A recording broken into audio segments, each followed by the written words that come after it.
Jail से एलामिया, मेरा general Faiz Hamid से कोई लेना देना नहीं। झूठ बोले कब्बा काटे।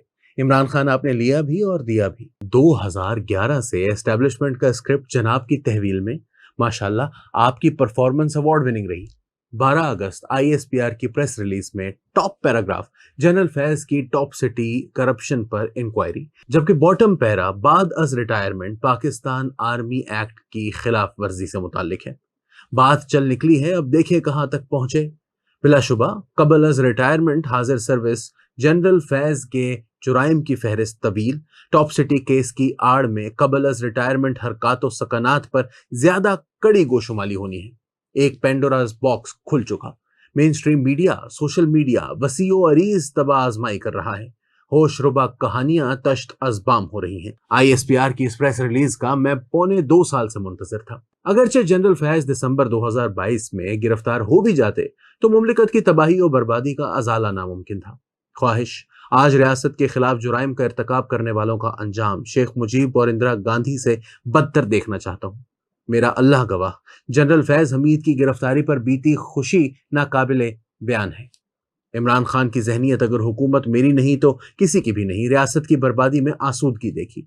जनरल फैज की साजिश को अमली जामा पहनाने में इमरान खान का किरदार लाजवाब और बेमिसाल था। जनरल फैज का किरदार 3 अदवार पर मुश्तमिल। बतौर हाजिर सर्विस 2017 था अप्रैल 2022, और फिर अप्रैल 2022 था नवंबर 2022, और फिर बाद अज रिटायरमेंट नवंबर 2022 से आज तक पर मुहित है, और फिर तीसरा दौर नवंबर 2022 से आज तक पर मुहित है। जनरल फैज का पहला दौर काबिल गिरफ्त नहीं कि 1951 से लेकर आज तक सियासी मुदाखलत इदारे का वतीरा रहा है। इलावाजी 75 साल से जर्नलों की करप्शन जबान ज़द आम, माजी में कई कोर कमांडर्स अरब कमांडर्स बनकर रिटायर हुए। सियासी मुदाखलत और हुकूमतों का जोड़ तोड़ 7 दहाइयों से कमाल मुशक्कत से जारी है। 1953 में मोहम्मद अली बोगरा की बतौर वजीर आजम तैनाती से शहबाज शरीफ तक एक भी नहीं जो एस्टेब्लिशमेंट की मर्जी के खिलाफ वजीर आजम बना हो।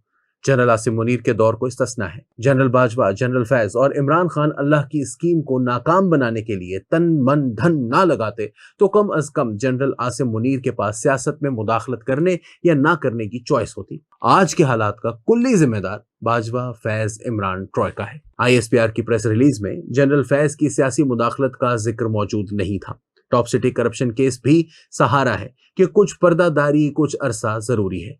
निजी महफिलों में खुलकर और मीडिया पर इशारतन इजहारिया कि अगर जनरल बाजवा, जनरल फैज और एक भारी भरकम कारोबारी शख्सियत पर हाथ ना डाला तो इमरान खान को सजा देना मुमकिन नहीं रहेगा। अल्हम्दुलिल्लाह साजिश के सारे किरदार काबू, इंशाअल्लाह सरगना भी अंजाम को पहुंचेगा।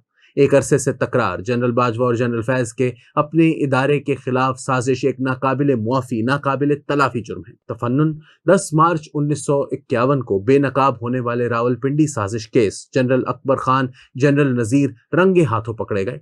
बाजवा, फैज, इमरान प्लान कहीं ज्यादा घिनौनी साजिश थी।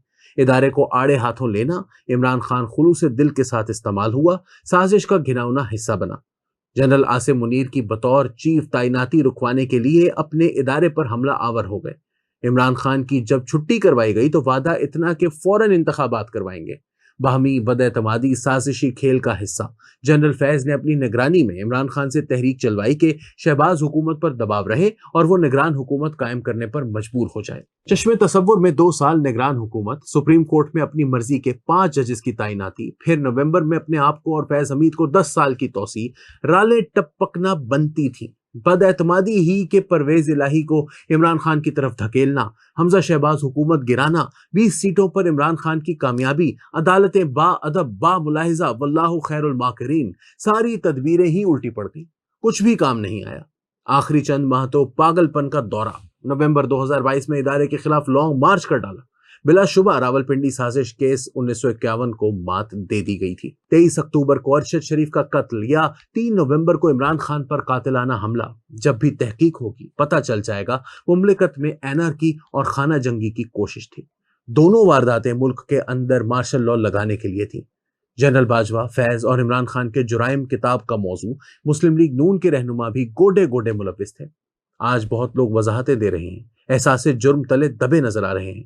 خواجہ آصف کے انٹرویو اور بیانات چشم کشا کے مئی 2019 میں جنرل باجوہ کے سسر جنرل اعجاز کے ہاں جنرل فیض کو بتایا کہ ہم جنرل باجوہ کو توسیع پر ووٹ دیں گے۔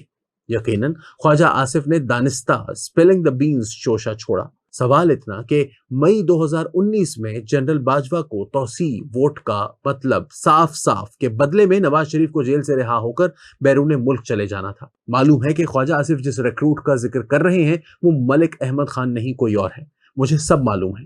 البتہ اسپیکر احمد خان خواہ اپنے دل پر لے بیٹھے ہیں۔